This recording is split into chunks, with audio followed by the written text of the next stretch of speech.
துஆ நம்முடைய வாழ்க்கையில் அல்லாஹ் தந்திருக்கிற மிகப்பெரிய ஒன்று துஆ. சிலாஹுல் முஃமின், ஒரு முஃமினுடைய மிகப்பெரிய ஆயுதமாக இந்த துஆக்கப்பட்டிருக்கிறது. நம்ம என்ன செய்யறோம்னா, ஏதாவது ஒரு கஷ்டம் வந்தால் துஆ கேட்டுட்டு போறாக்களா இருக்கிறோமே தவிர துஆவுக்குரிய இம்பார்ட்டன்ஸை கொடுத்து துஆ கேட்பதில்லை. துஆவினுடைய ஒழுங்குகளை பேணி துஆ கேட்பதில்லை. துஆ கேட்கும் போது எப்படி கேட்கணும் என்றால், ரசூலுல்லாஹி அலைஹி வஸல்லம் அவர்கள் சொன்னார்கள், இன்னல்லாஹ லா யக்பலு துஆ மின் கல்பின் காஃபிலின் லாஹின். கேலஸாக, உள்ளத்தை சிதறவிட்டு,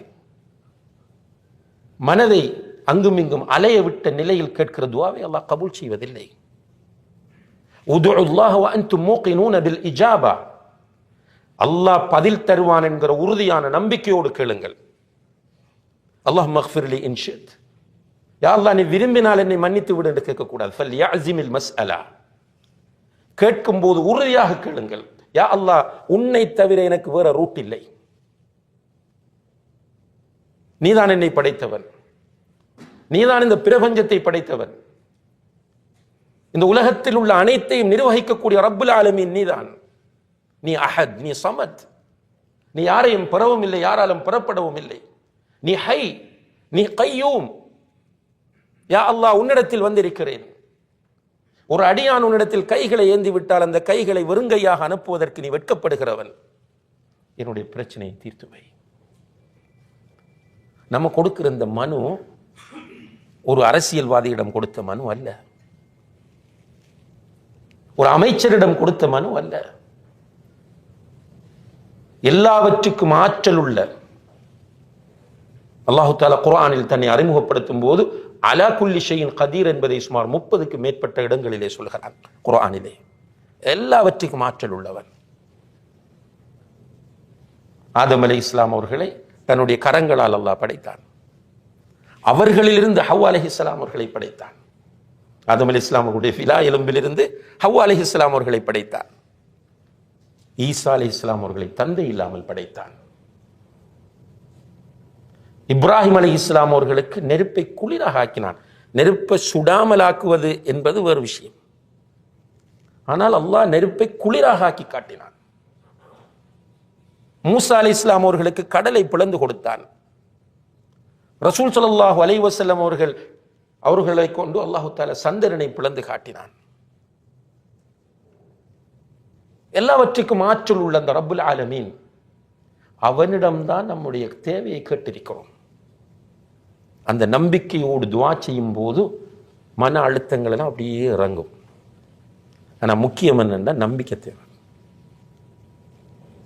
முழுக்க பணத்திலையும் அரசியல்வாதியிலையும் ரெஃபரன்ஸிலையும் நம்பிக்கை வச்சுட்டு சும்மா அல்லாஹ் கிட்ட போய் கேட்கறதுல பிரயோஜனம் இல்லை. அல்லாஹ் நாடினால் மட்டும்தான் முடியும். லா ஹவுல வலா குவத்த இல்லா பில்லாஹ். அந்த நம்பிக்கையோடு அல்லாஹ்விடத்தில் துஆ செய்யும் போதுதான் நிச்சயமாக கிடைக்கும். ஆனால் ஒரு கண்டிஷன் என்னென்றால், நம்ம நம்முடைய லைஃபை ஹலால் ஆக்கிக்கொள்ளணும். ரசூலுல்லாஹி அலைஹி வஸல்லம் அவர்கள் சொல்கிறார்கள், ஒரு மனிதன் ஒரு பிரயாணத்தில் இருக்கிறான், புழுதி படிந்த நிலையில் இருக்கிறான், தலைவிரி கோலமாக இருக்கிறான். இந்த கண்டிஷன் பிரயாணத்தில் இருந்தால் துஆ கபூல் ஆகும். அதுலேயும் டயர்டாகி உடம்புல புழுதி தலை எல்லாம் அலங்கோலமாக இருக்கிற நிலையில் துஆ கேட்டால் இன்னும் கபூல் ஆகும். அதில் பிரயாணங்கள் இருக்கும்போது துஆ கேளுங்க. ஃப்ளைட்டில் வச்சு, காரில் வைத்து, கையை தூக்கி கேட்கலாம், தூக்காமலும் கேட்கலாம். ஸல்லல்லாஹு அலைஹி வஸல்லம் அவர்கள் சொல்கிறார்கள், ஒரு பிரயாணி பிரயாணத்தில் இருக்கும்போது துஆ செய்கிறான். தன்னுடைய 2 கரங்களையும் அல்லாஹ்வை நோக்கி உயர்த்துகிறான். யா ரப், யா ரப் என்று மன்றாடுகிறான். மத்அமுஹு ஹராம் வ மல்பஸுஹு ஹராம் வ மஷ்ரபுஹு ஹராம் வ குதிய பில் ஹராம் ஃபஅன்னா யுஸ்தஜாபு லஹ். அவனுடைய சாப்பாடு ஹராம், குடிக்கிறது ஹராம், அவனுடைய உடுப்பு ஹராம், லைஃபே ஹராம். இந்த நிலையிலிருந்து துஆ கேட்டால் என்ன நடக்கும்? எப்படி கபூல் செய்யப்படும் என்று நபி ஸல்லல்லாஹு அலைஹி வஸல்லம் அவர்கள் கேட்கிறார். இந்த நிலையிலிருந்து விடுபட்டு ஒருவர் அல்லாஹ்விடத்தில் துஆ கேட்டால் நிச்சயமாக கிடைக்கும் சோழர்களே, எந்த டவுட்டும் இல்லை. அது இப்போ சிலர் யோசிக்கலாம், இப்போ நான் ஹராமா சம்பாதிச்சிட்டேன், வட்டியோட தொடர்பாயிட்டேன், நான் எப்படி துஆ கேட்கிறேன்? தௌபா செய்யுங்கள். தௌபா செஞ்சு ஸ்ட்ராங்காக தௌபா செஞ்சுட்டு அதுக்கு பிறகு உங்களை நீங்கள் தூய்மைப்படுத்தி கொண்டு கேளுங்க, தருவான் அல்லாஹ். சப்போஸ் உடனே கிடைக்கவில்லை என்றால் அதன் மூலம் 3 விஷயங்கள் நமக்கு அமைகிறது என்று நபி ஸல்லல்லாஹு அலைஹி வஸல்லம் சொன்னார்கள். உடனே கிடைக்காட்டி, ஒன்று, நமக்கு வர இருந்த ஒரு பெரிய ஆபத்தில் இருந்து அல்லாஹ் நம்ம இந்த துஆவை வைத்து பாதுகாக்கிறான். அல்லாஹு அக்பர். அப்படி இல்லை என்றால் இந்த துஆவை வைத்து, அதாவது பிறகு நமக்கு தருவதற்காக வேண்டி அல்லாஹு தஆலா ஏற்பாடு செய்வான், ஏதோ ஒரு ஹிக்மத்துக்காக.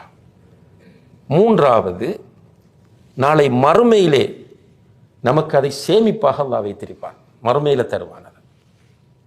இப்படி சொல்கிறார்கள். எப்படியோ இந்த மன அழுத்தங்கள் பற்றி பேசக்கூடிய நாம் இஸ்லாத்தை பின்பற்றிய நிலையில் அல்லாஹ்விடத்தில் துஆ கேட்டால் நிச்சயமாக அல்லாஹு தஆலா நம்முடைய கஷ்டங்களை எல்லாம் நீக்கக்கூடியவனாக இருக்கிறான். நபிகள் நாயகம் ஸல்லல்லாஹு அலைஹி வஸல்லம் அவர்கள் பத்ர் யுத்தத்திலே சஹாபாக்களோடு மஷூரா பண்ணி உங்களுக்கு தெரியும் அந்த வரலாறு. யுத்தம் செய்வதா வித்ட்ரோ பண்ணுவதா திரும்ப திரும்ப மஷூரா பண்ணிட்டு, இவங்க 300 சொச்சம் பேர் தான் நாக்கள். எதிரிகள் 1000க்கு மேற்பட்டவர்கள்.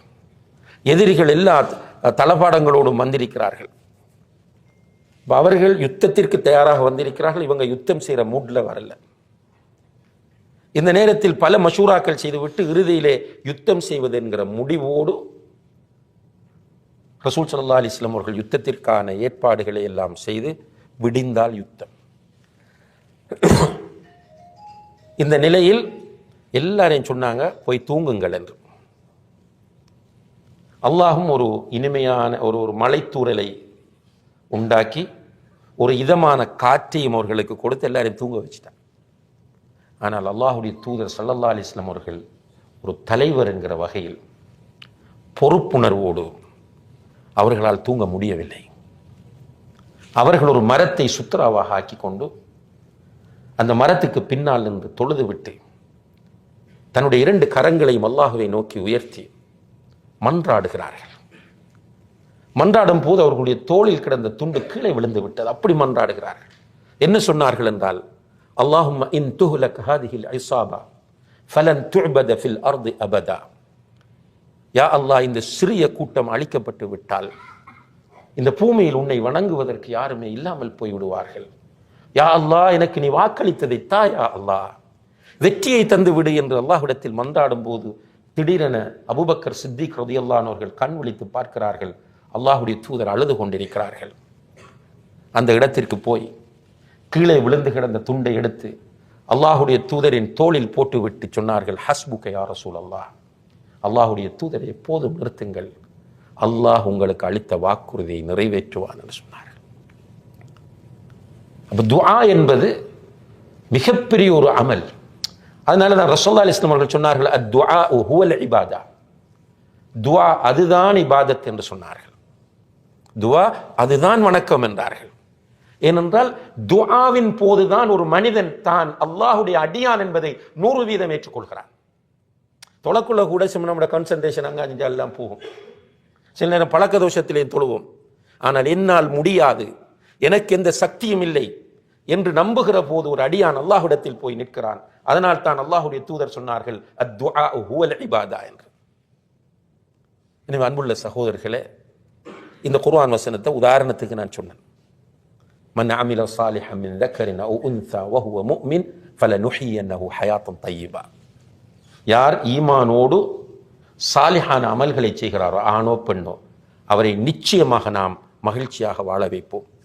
இப்போ இஸ்லாத்தை நம்முடைய வாழ்க்கையில் பற்றி பிடித்து நாம் வாழ்ந்தால் நம்முடைய வாழ்க்கைக்கு ஒரு நோக்கம் இருக்கும், வாழ்க்கை மகிழ்ச்சியாக இருக்கும், நல்லதை நோக்கி நாம் செல்லுவோம், பாசிட்டிவாக நாம் சிந்திப்போம், மற்றவர்களுக்கு நல்லதை செய்ய வேண்டும் என்று ஆசைப்படுவோம். என் மூலம் மற்றவர்களுக்கு நல்லது மட்டுமே நடக்க வேண்டும் என்று நினைப்போம். என்னால் யாருக்கும் எந்த கெடுதியும் வந்துவிடக் கூடாது என்று நமக்கு ஒரு டார்கெட் இருக்கும். நம்மிடம் இருக்கிற பொருளாதாரம் என்பது நமக்கென்று அல்லாஹ் ஏற்கனவே நிர்ணயித்தது என்பது நமக்கு தெரியும். எனவே பொறாமை, பெருமை, காழ்ப்புணர்வு, வஞ்சகம், சதி செய்தல் போன்ற கெட்ட குணங்களிலிருந்து நாம் விடுபடுவோம். எனவே அன்புள்ள சகோதரர்களே, அல்லாஹ் நமக்கு தந்திருக்கிற மிகப்பெரிய கிஃப்ட் இந்த தீனை ஏற்றுக்கொள்ள அல்லது இந்த தீனில் பிறக்க வைத்திருப்பது தான் என்பதை எப்போது நாம் புரிந்து கொள்கிறோமோ அப்போது இந்த மார்க்கத்தை பற்றி பிடித்து வாழக்கூடியவர்களாக நாம் இருப்போம். இந்த மார்க்கத்தை பற்றி பிடித்து வாழ்ந்தால் நிச்சயமாக இந்த உலகத்தில் நாம் மகிழ்ச்சியாக இருப்போம். எல்லாம் வல்ல அல்லாஹ் ஜல்ல ஷானஹு தஆலா அப்படியான மகிழ்ச்சியான சந்தோஷமான வாழ்க்கையை நம் எல்லோருக்கும் தந்தருள்வானாக. வ ஆஹிரு தஅவானா அனில் ஹம்துலில்லாஹி ரப்பில் ஆலமீன்.